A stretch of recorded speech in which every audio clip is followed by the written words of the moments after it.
అందరికీ నమస్కారం. ఏప్రిల్ 23వ తారీఖు గురువారం నాడు అటు తమిళనాడులో ఇటు బెంగాల్లో ఎన్నికల పోలింగ్ జరగబోతా ఉంది.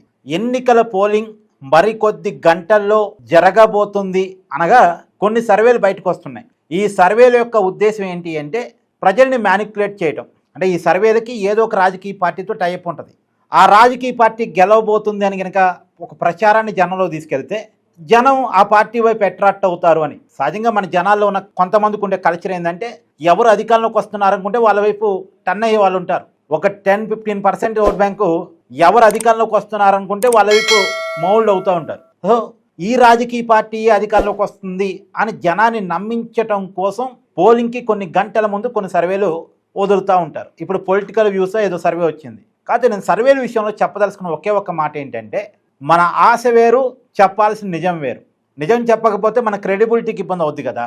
ఇప్పుడు ఒక రాజకీయ పార్టీ గెలవాలని మనకు ఆశ ఉంటుంది, కానీ గెలవట్టేదనుకో గెలిచిద్దని చెప్తే ఆ ఒక్కరోజు నమ్ముతారు. కానీ మనం చెప్పింది అబద్ధమైంది అనుకో వీడికి సరిగా అంచనా వేయలేడు అని ఒక కంక్లూజన్కి వస్తారు. కాబట్టి నిజాన్ని చెప్పడం చాలా మంచిది. మనం ఒక రాజకీయ పార్టీకి టైప్ అయ్యి ఆ పార్టీ గెలుస్తుందని చెప్పడం కంటే నిజాన్ని చెప్పగలగడం చాలా మంచిది. సరే, ఈ పొలిటికల్ వ్యూస్ మాత్రం బెంగాల్లో బీజేపీయే గెలవబోతుందని చెప్పింది. 148 స్థానాలు ఏ పార్టీకి అయితే వస్తాయో ఆ పార్టీది అధికారం, బీజేపీకి అధికారం వస్తుంది అనేది ఆ సర్వే అంచనా. బట్ రియాలిటీగా అలా ఉందా లేదా అంటే నా అంచనా అంత ఆ పరిస్థితి లేదనుకుంటున్నా. సరే చూడాలి, రేపు పోలింగ్ జరిగిన తర్వాత మళ్ళీ చెప్తా నేను. ఇప్పటికైతే రియాలిటీలో ఆ పరిస్థితి లేదు. బీజేపీకి 120-130 స్థానాల కాడ వీళ్ళు ఆగిపోయే అవకాశం ఉంది. అంటే ఇటు దటు అటు ఇటు చెప్పినట్టుంది పొలిటికల్ వ్యూస్. నా అంచనా అయితే పొలిటికల్ వ్యూస్కి పూర్తిగా విరుద్ధం. బీజేపీకి ఏమో 120-130 వస్తాయని, తృణమూల్ కాంగ్రెస్కి ఏమో 170-180 వస్తాయని. అది ఈ రోజుకున్న అంచనా. రేపు పోలింగ్లో మళ్ళీ తెలవాలి. రేపు పోలింగ్లో కనుక పోల్ మేనేజ్మెంట్ బాగా బీజేపీ చేసుకోగలిగితే, ఎందుకంటే చాలా నియోజకవర్గాలు తృణమూల్ కాంగ్రెస్కి బీజేపీకి మధ్య టగ్గా పోరు ఉంది. పైగా కాంగ్రెస్ ఓట్లు, కమ్యూనిస్టుల ఓట్లు కూడా మొత్తం బీజేపీ వైపు పడే అవకాశం ఉంది అంటున్నారు. ఎందుకంటే తృణమూల్ కాంగ్రెస్ ఓడిపోవాలని అన్ని రాజకీయ పార్టీలు కోరుకుంటున్నాయి. తృణమూల్ కాంగ్రెస్ నేచర్ ఏంటంటే, మమతా నేచర్ ఏంటంటే రౌడీజం, విపరీతమైన గుండాయిజం, ఇంకో పార్టీ కూడా ఉండకూడదు అనుకునేటువంటి నైజం అవుతుంది.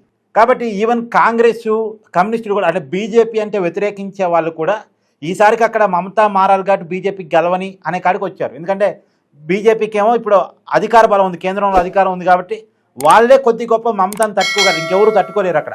కాబట్టి మనం గెలవలేనప్పుడు మనని నాశనం చేసే తృణమూల్ కాంగ్రెస్ లేకుండా పోతే తర్వాత కావాలంటే మనం ఎదుగుదాం. తృణమూల్ కాంగ్రెస్ అధికారంలో ఉన్నంతకాలం, మమతా అధికారంలో ఉన్నంతకాలం మనం బతకడానికి కూడా ఇక్కడ అవకాశం లేదు కదా అనుకున్నటువంటి కమ్యూనిస్టులు, కాంగ్రెస్ వాళ్ళు మొత్తం కూడా బీజేపీ గుద్దబోతున్నారు ఓట్లు అనేది ఒక అంచనా. అదే నిజమైతే ఫలితాలు తారుమారవుతాయి. కానీ ఇప్పటికైతే ఒరిజినల్ బరాలు రీత్యా చూసినప్పుడు, ప్రజా మూడు ప్రకారం చూసినప్పుడు ఇప్పటికైతే ఇంకా తృణమూల్ కాంగ్రెస్ గెలవటానికి అవకాశం ఉంది. అయితే మీకు ఇక్కడ ఒక విషయం చెప్పాలి. 2021లో కూడా అప్పుడు పోలింగ్ జరుగుతున్న సమయంలో బీజేపీకి గెలవబోతుంది అని అనేది సర్వేలు చెప్పాయి. కానీ రియాలిటీలో బీజేపీ పెరిగింది, తృణమూల్ కాంగ్రెసే గెలిచింది. 2021లో 10% ఓట్ బ్యాంకు బీజేపీ కంటే తృణమూల్ కాంగ్రెస్ ఎక్కువ వచ్చింది. సో బాగానే అక్కడ తృణమూల్ కాంగ్రెస్ గెలిచింది, మూడోసారి గెలిచింది. ఇప్పుడు గెలిస్తే 4వ సారి. కానీ ఈసారి మాత్రం బీజేపీతో మంచి ఫైట్ ఉందిలే, గట్టి ఫైట్ ఉంది. ఇప్పుడు నిజానికి గతం కంటే తృణమూల్ కాంగ్రెస్ బాగా తగ్గింది, గతం కంటే బీజేపీ బాగా పెరిగింది. కాకపోతే అధికారాన్ని ఇంకా తృణమూల్ కాంగ్రెస్ కాపాడుకుంటుందేమో అనేది ఒక అంచనా, నా వ్యక్తిగత అంచనా. రేపు పోల్ మేనేజ్మెంట్ చాలా కీలకం అండి. పోల్ మేనేజ్మెంట్ ఎలా ఉంటుంది అన్న దాన్ని బట్టి చూద్దాం. ఎందుకంటే నేను మళ్ళీ చెప్తున్నాను, చాలా ఎక్కువ సీట్లు తక్కువ మార్జిన్తో గెలిచే ఉన్నాయి తృణమూల్ కాంగ్రెస్ వాళ్ళు. అది కనుక పోల్ మేనేజ్మెంట్లో బీజేపీ వాళ్ళు బాగా మ్యానిపులేట్ చేసుకోగలిగితే ఎస్, బీజేపీ విల్ విన్. అందులో తృణమూల్ కాంగ్రెస్ ఓట్లు చాలా గల్లంతైనాయి. ఎస్ఆర్ పేరుతో రకరకాలుగా, అంటే వాళ్ళు చాలా దొంగోట్ల మీద ఆధారపడ్డారు.